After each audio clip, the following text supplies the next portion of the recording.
Oui, bonjour. Là, on va aborder l'exercice sur le transformateur triphasé, mais on va négliger les pertes. Mais je vous donne des schémas, ça vous permet de vous mettre dans l'environnement de l'exercice. On voit ici le transformateur, le primaire, le secondaire, triphasé, 20 kV, 400 volts, et là, on voit la distribution.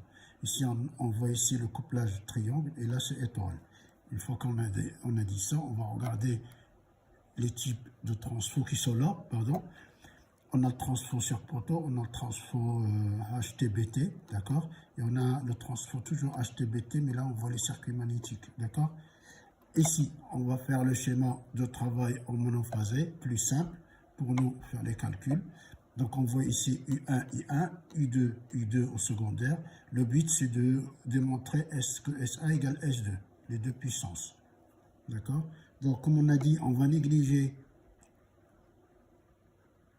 les pertes, à savoir les pertes en cuivre, le perte de fer, le fluide de flux et le rayonnement quand c'est haute tension. Une fois qu'on a dit ça, on va regarder les données.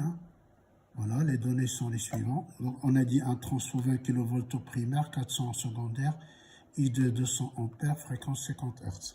Première question, on doit calculer le rapport, vous voyez, on va calculer le rapport de transformation, on va calculer S2, donc vous voyez la différence, là on va avoir la notion de racine de 3, parce que c'est triphasé, d'accord?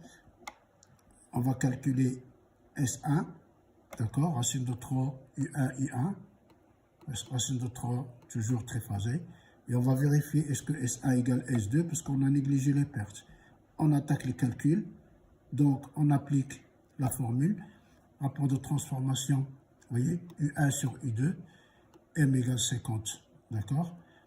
Puissance apparente secondaire S2, racine de 3, 400 fois 200, on va trouver S2 égale 138,6 kV ampères, d'accord? Donc ça, S2 est fait. Le primaire, on va utiliser le rapport, vous voyez, on multiplie U1, I1 égale I2, I2. Ça vient de S1 égale S2. On fait la distribution, on trouve I1 égale, vous voyez, I1, on met ça là, on trouve I1 égale 4 ampères. D'accord? Application numérique. Puissance primaire, vous voyez, hop. Le primaire S1 égale racine de 3 U1 fois 4 ampères. D'accord? On va trouver 138,6 kVA. Donc, conclusion.